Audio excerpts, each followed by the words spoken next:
and thank you for joining us on another episode of Welbodi. Welbodi is a health magazine produced by West Africa Democracy Radio 94.9 FM, Dakar. And I am your host, Oge Obierika. Coming up on this edition, we have different kind of arthritis.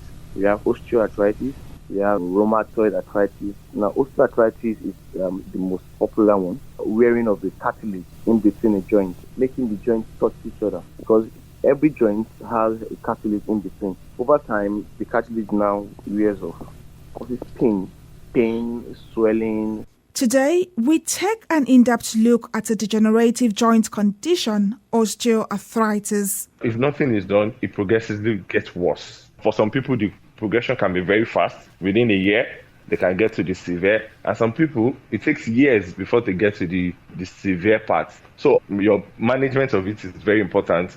The person you are seeing, what are the things you are being told to do? Are you doing the right things? We'll also bring you expert opinions on the effective management of this condition to avoid potential complications. Still on the program is some health news. Stay with us.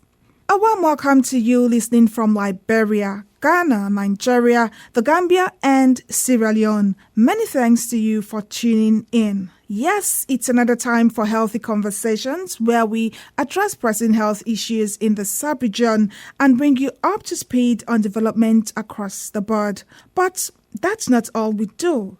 We also help you stay healthy by providing you with the right information to help you make healthy choices and the necessary changes for your overall well-being. Today, our focus is on the most common form of arthritis affecting millions of people worldwide, osteoarthritis.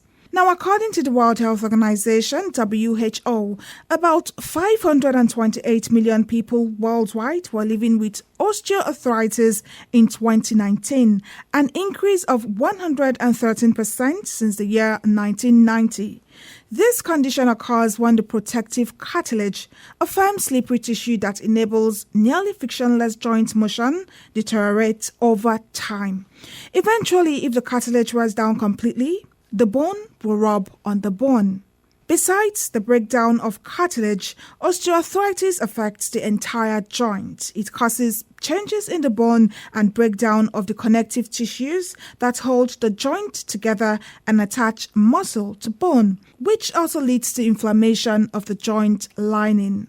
The symptoms include pain, stiffness, tenderness, swelling of joint, and loss of flexibility.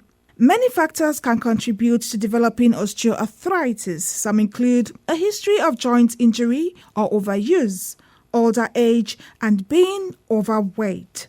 As this disease is more prevalent in older people, about 70% older than 55, the World Health Organization says global occurrence is expected to increase with the aging of populations.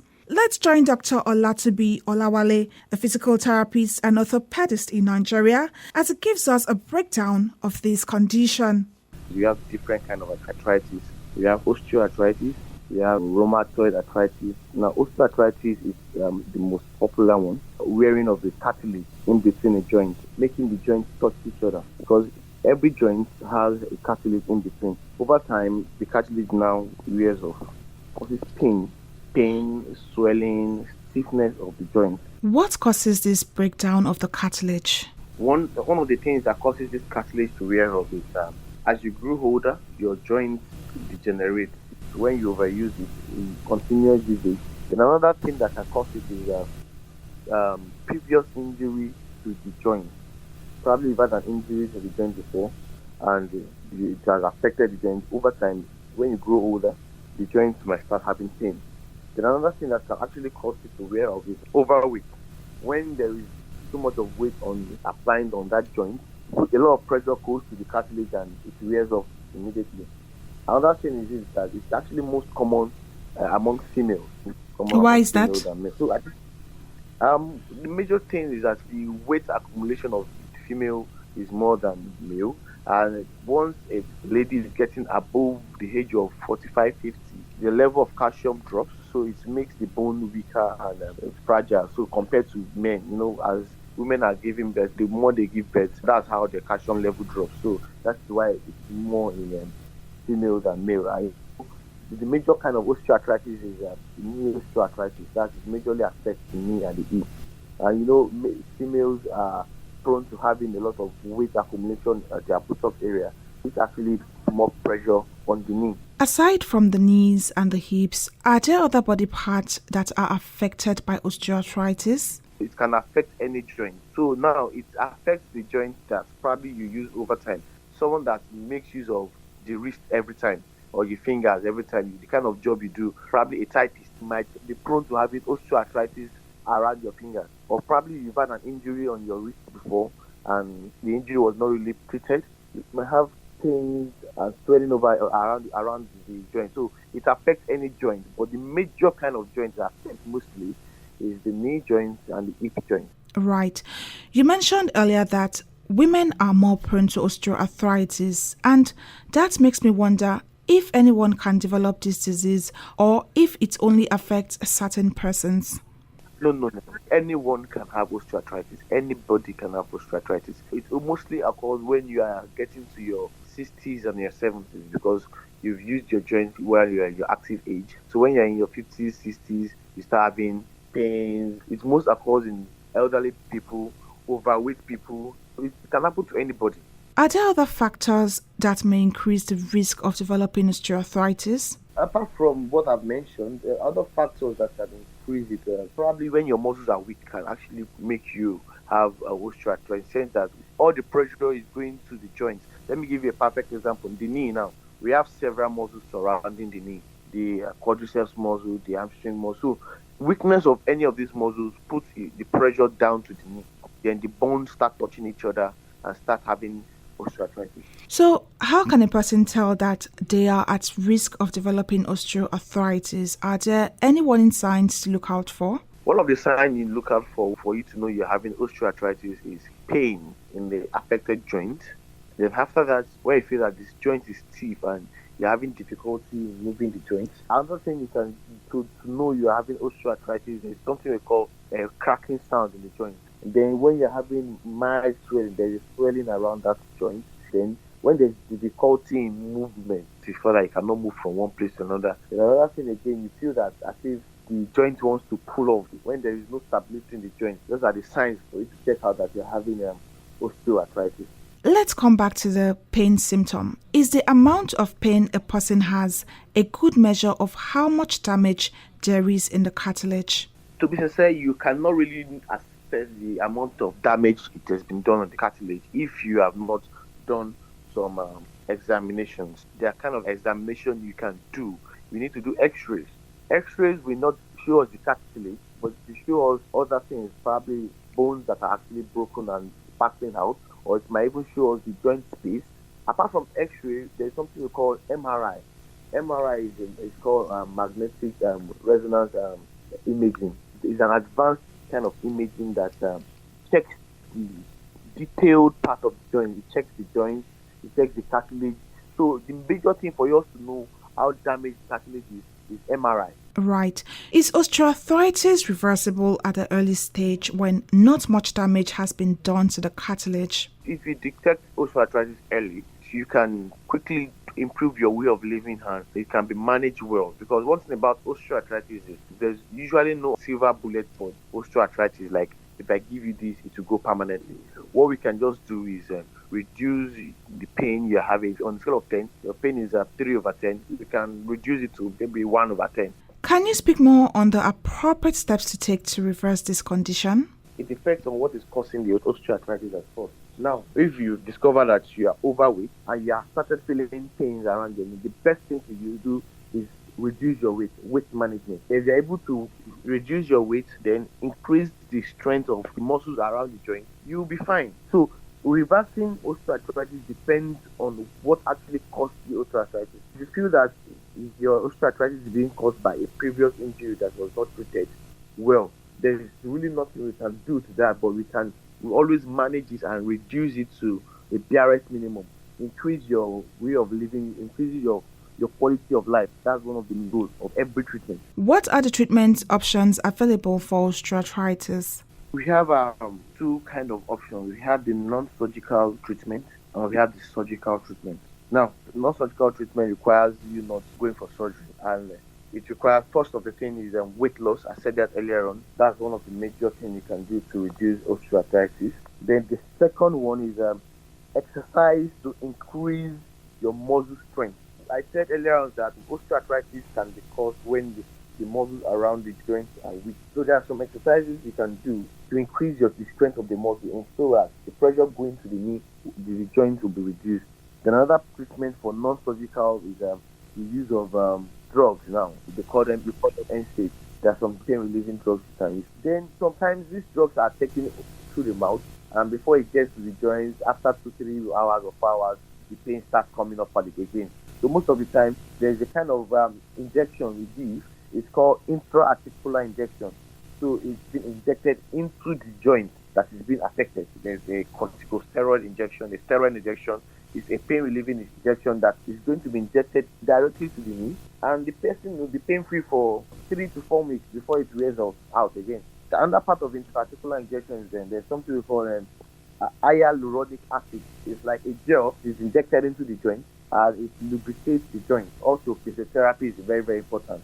When you are doing physiotherapy, it increases your joint, and it actually reduces your pain, increases the joint strength. So now the surgical treatment, now before we advise you to go for surgery, we have tried all these options I've actually said earlier on. The surgery is usually the last resort. That is when it has affected the joint, and probably the joint is really, really damaged. For surgery now, we have like some kind of surgeries you can do. There's something we call knee osteotomy. It's the kind of surgery that is used to treat early stage of osteoarthritis. Probably the osteoarthritis that have damaged one side of the joint. So you try as much as possible to scrape and reform part of the joint that has been affected. Then another kind of surgery you can do partial knee replacement. After they have said, oh, this knee is really not totally damaged, they can partially change some part of the knee, put some implants in it, and you can do total knee replacement. They can feel that the joint is totally damaged, the bones are actually really cracking.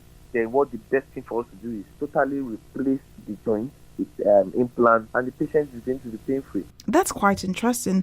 I'd like to know, Dr. Olatobi, can osteoarthritis deteriorate to the point where it leads to other health complications? Yes, osteoarthritis can deteriorate from you not even having any pain to you having severe pain, joint deformity, and even to you not even being able to walk around. Now, when you cannot walk around, when the osteoarthritis has made you bedridden or not being able to move around, it can lead to other things. That is when you start having probably high blood pressure because of your sedentary lifestyle, start having diabetes because of your sedentary lifestyle. So this can lead to other health complications. And to avoid these complications, the condition must be effectively managed. Yes, that is it. So your lifestyle, you have to be active, you have to increase your activity level. Also, avoid activities that causes pain on the joints. For instance, now you feel that when you do this activity, you feel more pain on your joints, then avoid those activities. Isn't that contradictory? You just said to be active and to exercise,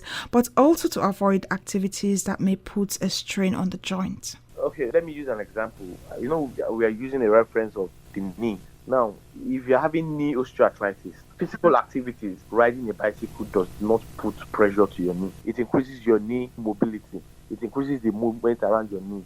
Now, squatting will put pressure on your knee joint. So when you are walking around, will not put too much pressure on your knee joint. If you're having pain, then probably you use a knee support. But when you start pushing weight with your leg, like leg press at the gym, that is putting pressure on the knee. So when you are doing any exercise, you have to be careful of the kind of physical exercise you are doing. It has to probably be prescribed by the physiotherapist or your doctor that, okay, these are the exercises for you to do and exercise not for you not to do. But what I used to tell people is, any exercise you are doing and there is pain in your joint or anywhere you are doing the exercises, then stop. The exercise is really not good for you. That makes sense. Now, away from exercises, are there specific foods that a person should eat or abstain from to help with osteoarthritis management? One thing about food I used to say is, if you really want to manage your weight, you'll be careful of the kind of food you eat. So that is where food comes in the management of osteoarthritis now.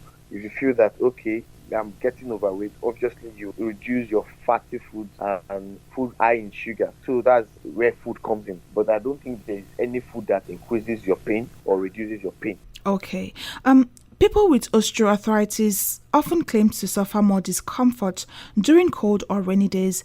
Is there some sort of explanation for this? Yes, one thing about osteoarthritis, pain is more common when the weather is cold. The perfect explanation is probably because there's something called vasoconstriction. That is, because of cold weather, the blood vessels constrict, which reduces movement of fluid and blood around the joint, hence increases joint stiffness because of cold weather. That is one of the major things why the pain is much usually during cold weather. But when they apply heat to that joint, it expands the blood vessels. There is enough blood flowing around, there is enough lubrication around, so the joint is free. To wrap up our discussion, Dr. Olatobi, please share key strategies for preventing or at least slowing the progression of osteoarthritis. The major key strategy is that one, if you have had an injury on your joint before, make sure it is well and properly treated. Then also manage your weight as much as possible to make sure that your weight is not really increased. So now that key strategy is be physically active. Physical activities also increase joint movement, range of motion of the joint. If you are physically inactive, when they sit down for too long, the moment they stand up to walk, they're having difficulty to walk. But one thing is that when they try as much as possible to take some steps, probably 5 or 10 steps, they feel that the pain has reduced. So that is one of the things about osteoarthritis. If you keep moving, there's enough joint lubrication, you feel better. Those are the 3 major keys for you to do. Increase your physical activity level, manage your weight, and also treat previous injuries. That was Dr. Olatobi Olawale, a physical therapist and orthopedist in Nigeria. If you're just joining us, this is Welbodi, brought to you on West Africa Democracy Radio 94.9 FM, Dakar, Senegal.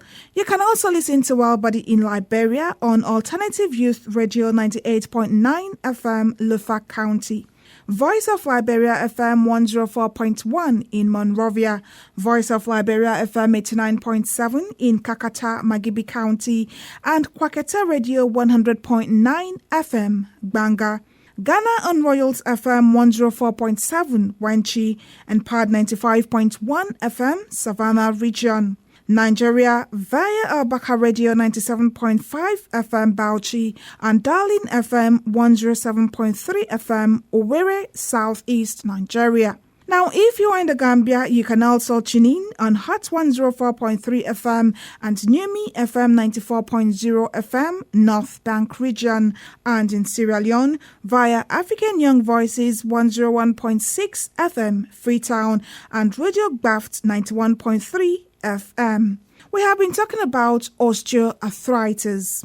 If you missed the earlier part of the program, to listen again on WADR.org or visit our page on Audiomack and SoundCloud. Now, people with osteoarthritis often experience restrictions in participating in meaningful activities, decreased well-being and psychological distress once pain and loss of movement function become chronic. However, staying active, maintaining a healthy weight, and receiving certain treatment might slow the progression of the disease and help to improve pain and joint function. My colleague Imo Edat brings us a report on the general management of osteoarthritis. Osteoarthritis is a degenerative joint condition that causes pain, swelling, and stiffness, affecting the person's ability to move freely. According to the National Institute of Arthritis and Musculoskeletal and Skin Diseases, osteoarthritis is one of the significant contributors to years lived with disability among the musculoskeletal conditions. It affects the entire joint, including the muscles and tissues around it, and is most common in the knees, hips, spine, and hands. Dr. Kuti Olatunde, an occupational health physician, says the condition is chronic and often progressive, as changes occur gradually over time. It starts gradually. It doesn't start full-blown at once. It gives you signs and symptoms. You start feeling some kind of pain, some kind of stiffness. And if nothing is done, it progressively gets worse. For some people, the progression can be very fast. Within a year, they they can get to the severe. And some people, it takes years before they get to the severe part. So your management of it is very important. The person you are seeing, what are the things you are being told to do? Are you doing the right things? In severe cases, it can make the joint unusable and cause long-term pain, which can stop people from participating in home, work or social activities. The resulting reduction in their quality of life can lead to mental health impacts and problems in relationships. Things that you can normally do before, you won't be able to do them with ease. Just imagine somebody that has been very active, he moves around, and suddenly, because of osteoarthritis, that person can't move around freely. The person is constantly in pain. The person has to be taking pain medication all the time. The person is not as effective as he or she would like to be at work. That can be draining on the individual, and that can effectively affect the mental state of that person, and can lead to even depression if you not manage properly. And for people around them as well, for maybe the children, the co-workers, it's going to be pressure on them on finding permanent solution for them, because they can't understand why this person is constantly complaining of pain. They affect their mental state. You have to constantly remind yourself that I have somebody at home that will probably be in pain, that probably can't move. You have to constantly be there for them. Health experts advise that early diagnosis and consistently following a treatment plan is the best way to slow the disease and optimize function. Treating osteoarthritis usually begins with learning about the disease. Your doctor may recommend classes that you can attend or online programs you can join. Exercising can reduce joint pain and stiffness and increase flexibility, muscle strength and endurance. Remember to start any exercise program slowly and take the time to adjust to the new level of activity. You should also speak to your doctor or physical therapist about a safe, well-rounded exercise program, which may include range of motion and stretching activities to keep your joints limber, strengthening exercises performed with weights or exercise bands to strengthen muscles that support joints affected by arthritis. Exercises in the water to help lower the stress on the joint while exercising. Manage your weight can also help to reduce the stress on joints. In addition, if you are overweight or obese, losing weight can help to reduce pain, prevent injury, and increase mobility in the joints. Using braces or orthotics that your doctor prescribes and that are fitted by a healthcare professional may be helpful to stabilize a joint affected by osteoarthritis. Some people may need medications to help manage the symptoms of osteoarthritis, including oral pain relievers and anti-inflammatory medications to treat pain and inflammation. Topical creams, rubs or sprays that you apply to the skin over sore joints to relieve pain. Corticosteroids, strong inflammation-fighting drugs that are usually injected into the joint to temporarily relieve pain. Your doctor will determine how many injections you should receive and how often to achieve the desired benefit. Hyaluronic acid substitutes, which are injected into the knee to replace a normal component of the joint involved in lubrication and nutrition, are sometimes recommended for knee osteoarthritis. Experts believe that the needle stimulates the release of natural pain-relieving chemicals produced by the nervous system. Before using other therapies, talk to your doctor about the best options for your treatment. Support groups can also help you cope and offer tips on how to emotionally manage the disease and live a healthy lifestyle. Indeed, managing osteoarthritis can be challenging, but with the right care and the right attitude, you can survive and thrive. Imo Edat with that report. And just before we conclude, let's bring you some health news. Authorities in the Democratic Republic of Congo have received 50,000 doses of smallpox vaccine from the United States, a week after the first batch arrived from the European Union. Chris Kasita Osako, coordinator of the Congolese Committee for the Fight Against Monkeypox, told the Associated Press adults in Equator, South Kivu, and Sankuru, the three provinces most affected, will be vaccinated first starting October 2. 100,000 doses of Jynneos vaccine manufactured by the Danish company Bavarian Nordic were first donated by the European Union. A further 100,000 doses were delivered the weekend the first batch arrived, and now the 50,000 doses from the USA, all of the same Jynneos vaccine. These 250,000 doses represent only a fraction of the 3 million doses which, according to authorities, are needed to put an end to the smallpox epidemics in Congo, the epicenter of the global health emergency. EU countries have pledged to donate a further 500,000 doses, but the timetable for their delivery is unclear. And this is where we call it a wrap on this edition of Welbodi. Many thanks to you for listening, and special regards to my resource persons as well as my colleagues for their contributions. Do email us at wadr.org to share your feedback on the program. And until next time, keep staying healthy. I am Oge Obieriha.